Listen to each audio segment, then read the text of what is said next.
Welcome to this episode of Dr. Apoki's blog, Reinvented, where we'll be discussing 32 years of faithfulness.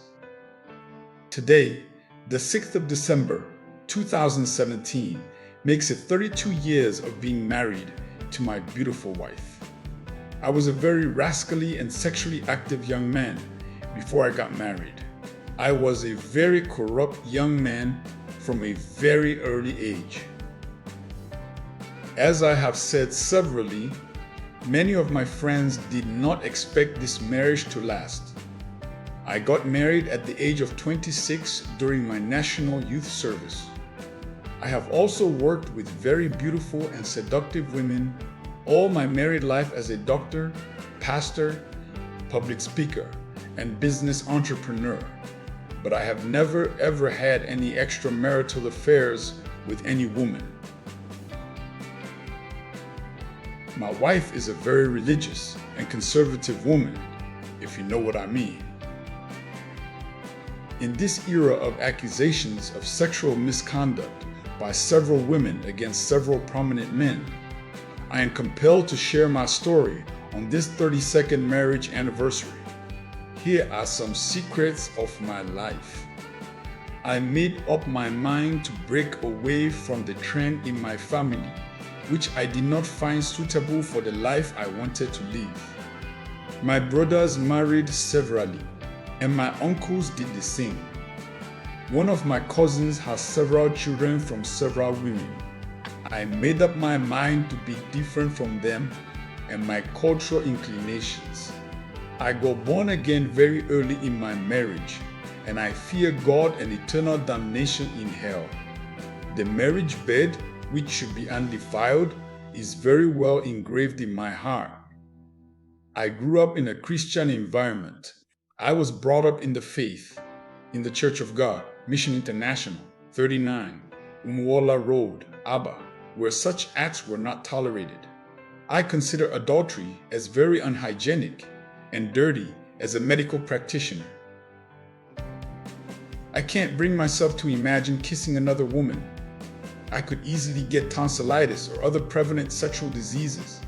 I consider adultery as a betrayal of trust, akin to stealing from your friend. I see adultery as irresponsible and reckless adventurism, an expensive and potentially deadly act. I see it as mutual deception. If I tell a lady I loved her after telling my wife I loved her, then I am a liar. Love in a relationship isn't something that can be efficiently and sufficiently shared romantically with more than one person at the same time in a lifetime. And naturally, I've been trained not to cheat people. My wife and I have gone through much pain together. It would be great evil to cheat on her. She took a risk with me when the future was not bright or even clear. Being a good model, I love my children, and I wanted and still want to be a good model. Many young people look up to me as a model. I will ruin their faith if I commit adultery. I take very serious preventive measures, especially when I have quarrels with my wife. Remember, I am the only carnal pastor who quarrels with his wife. I don't get unnecessarily friendly with females. I try as much as I can to be always on guard in my spirit. When I was much younger, I always traveled with my wife. Now, I travel with a male companion. Most times, or I have friends in several cities in Nigeria who come to stay with me when I travel. I always keep my hotel door hook on, and I don't open my door until I confirm who is at the door. My face is purposeful, not friendly. I don't hang the source of my happiness entirely on another human. When I had quarrels with my wife during the first 5 years of the marriage institution, I came to realize that my happiness is not dependent upon another human being.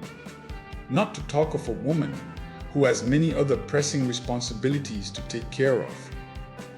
If I commit adultery with another woman, I will still have problems with her, which might be even worse off.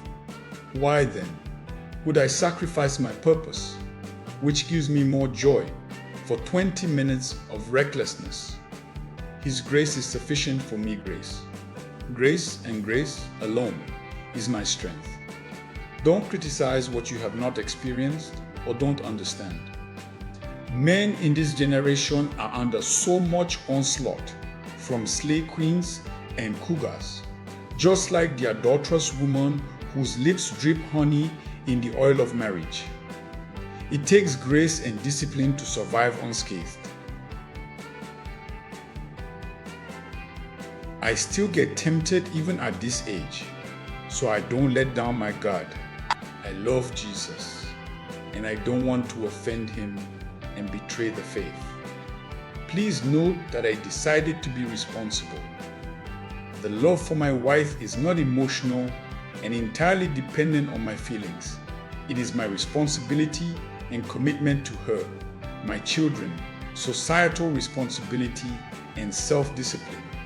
Sex at home with your wife, even on a daily basis, might not prevent adultery.